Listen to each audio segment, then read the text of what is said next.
Alors, pour accéder à la liste des formateurs francophones et anglophones, je l'avais déjà communiqué, la liste des formateurs francophones au premier webinaire. Peut-être ce que je peux faire là, c'est eh ben, c'est montrer une slide avec les noms des formateurs euh, pour que vous les ayez. Donc, je vais partager mon écran.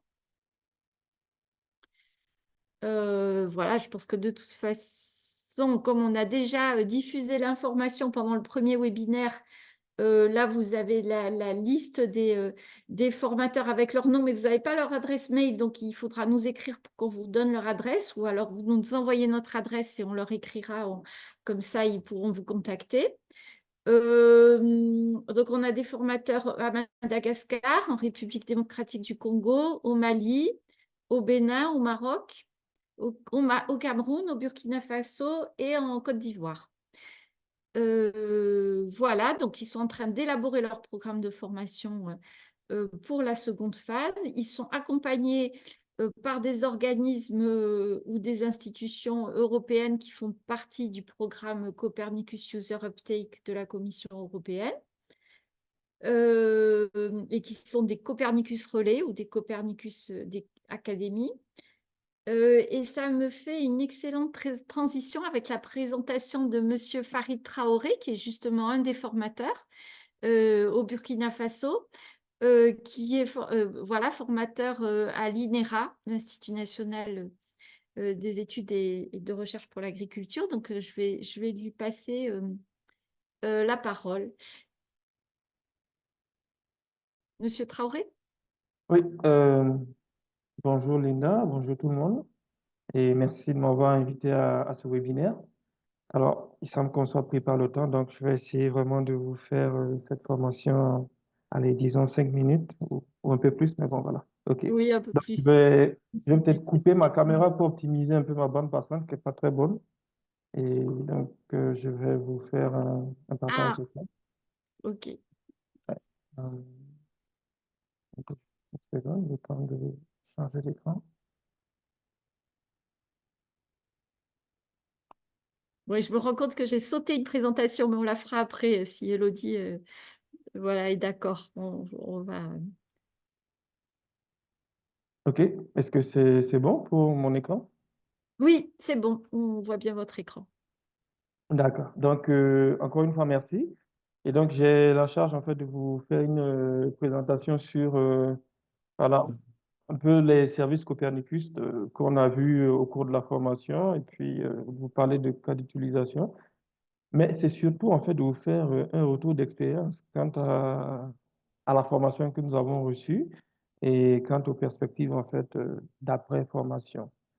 Donc, je vais passer rapidement sur le contexte, voilà, qui a été largement abordé depuis le début du webinaire. Donc, c'est toujours en fait le projet Working Group Africa, voilà, qui fait du renforcement des capacités en fait, en ce qui concerne l'utilisation des produits Copernicus. Et donc, l'an dernier, en 2023, j'ai eu l'occasion avec un groupe là, qu'on vous a présenté tout à l'heure, sur une diapositive, de pouvoir suivre une formation divisée en deux sessions. Donc, on a eu une première session entre juin et juillet, et puis on a eu la seconde session fin septembre, ça allait jusqu'en octobre. Alors, c'était assez intensif, je dois dire, parce que ouais, pour la première session, on était à quoi, pratiquement 5 semaines, et pour la seconde session, si je ne me trompe pas, c'était 3 ou 4 semaines, mais en tout cas, toujours assez intensif. Et donc, maintenant, en fait, que on a passé en fait la formation, nous en sommes à la partie où on doit, nous, en tant que formateurs, mettre tout ce qu'on a appris en application. Donc, ce sera à travers l'organisation de formation au niveau local. Donc, moi, je suis du Burkina Faso. Je suis à l'INEA, donc Institut de l'environnement et de recherche agricole, basé à Ouagadougou. Et donc, j'ambitionne, en fait, voilà, pour cette année 2024, de réaliser une formation ici au Burkina Faso, ici à Ouagadougou. Mais on reviendra là-dessus un peu plus en détail. Donc, ça sera vraiment une formation sur des thématiques qui vont inclure notamment la découverte et l'utilisation des produits Copernicus.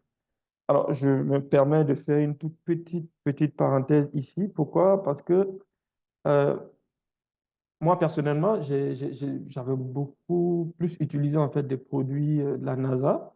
Et je sais que beaucoup en fait de mes collègues ou beaucoup de gens que je connais ici dans mon environnement ont beaucoup travaillé en fait sur des produits de la NASA, mais on ne connaissait pas ou alors on connaît peu les produits Copernicus. Donc, c'est vraiment une belle occasion de pouvoir faire découvrir en fait les produits Copernicus. Alors, en termes de retour d'expérience, voilà, donc, qu'est-ce que je pourrais faire comme appréciation sur les divers aspects de la formation, notamment en ce qui concerne l'organisation, le déroulement, le rythme, le contenu, la compétence des formateurs, l'utilité à la fin. Franchement, c'est pas vraiment pour faire de la pub, mais j'ai beaucoup apprécié cette formation qui, de mon point de vue, a été bien organisée. Euh, Tout s'est bien passé en termes de déroulement. Je l'ai dit tout à l'heure, le rythme était plutôt soutenu et avec un contenu très riche et des formateurs vraiment expérimentés. Donc, franchement, en termes d'utilité, je veux dire que même s'il suffisait de suivre la formation et de ne pas forcément en fait la répliquer déjà, je peux dire que ce sont des formations qui nous ont été très utiles pour, par exemple, moi qui travaille beaucoup en fait sur tout ce qui est géo-information, j'ai beaucoup appris, j'ai beaucoup reçu, donc vraiment chapeau. Et donc, voilà, en termes d'appréciation globale, ben, je vais donner, s'il faut donner des étoiles, je suis prêt à donner 5 étoiles. Alors, est-ce qu'il y a des points à améliorer? Oui, c'est possible qu'il y ait des points à améliorer parce que, bon, moi, je vous donne en fait, moi, mon retour, qui peut être différent en fait du retour des autres qui ont été formés. Et si éventuellement il y a des points à améliorer, bon, vous savez, en Afrique, on a, la plupart du temps, on a des problèmes de connexion Internet.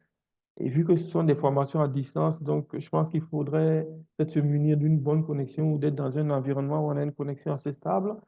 Et puis peut-être avoir du matériel dont je parle, d'un PC assez bon, parce que bon, il y a certains produits ou certains demandent en tout cas des traitements un peu plus poussés, un peu lourds. Donc c'est peut-être ces quelques points-là.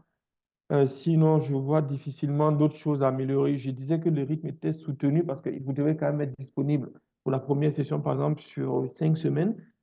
C'est un peu difficile quand même pour des professionnels que nous sommes de délaisser, en fait, voilà, un peu nos bureaux, un peu nos tâches pour se concentrer sur 5 semaines. Donc, ça demande du sacrifice. Et bon, moi, j'ai pu le faire. Chez certains, ça a été souvent un peu difficile parce que bon, on est souvent rattrapé aussi par d'autres choses ou par le social. Mais je crois que globalement, en fait, je ne vois pas grand-chose de mon point de vue qu'on puisse améliorer par rapport à ce qu'on a déjà pu faire. Alors, en ce qui concerne la programmation 2024 pour la formation qu'on envisage, donc c'est vraiment d'initier les participants à de la cartographie. On va beaucoup plus travailler sur un outil QuantumJS ou QGIS que je pense que tout le monde connaît. Et on va également en fait leur faire découvrir des produits thématiques Copernicus. Voilà, la bibliothèque est suffisamment riche, donc on pourra facilement puiser quelques éléments, voilà, pour leur faire découvrir cela.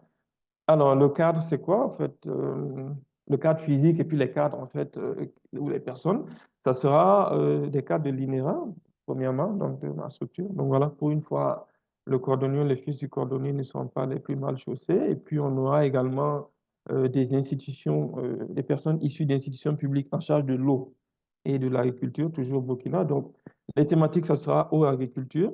Donc, voilà, en parenthèse, vous avez quelques détails en ce qui va concerner l'eau ou l'agriculture. Et donc, on prévoit 20 stagiaires, pardon. Donc, je qualifierais ceux de l'INERA, les 10 stagiaires de l'INERA d'internes, et puis on aura 10 stagiaires externes. Donc, voilà que je pouvais dire. Ah oui, voilà. Donc, la formation initialement était prévue pour le mois de mars, mais là, en fait, je pense qu'on va faire un petit shift parce qu'on a eu quelques imprévus, notamment à mon niveau. Donc, ce sera peut-être fin mars ou début avril. Donc, voilà ce que je pouvais dire. Je vais m'arrêter ici vu que le temps est déjà passé. Merci.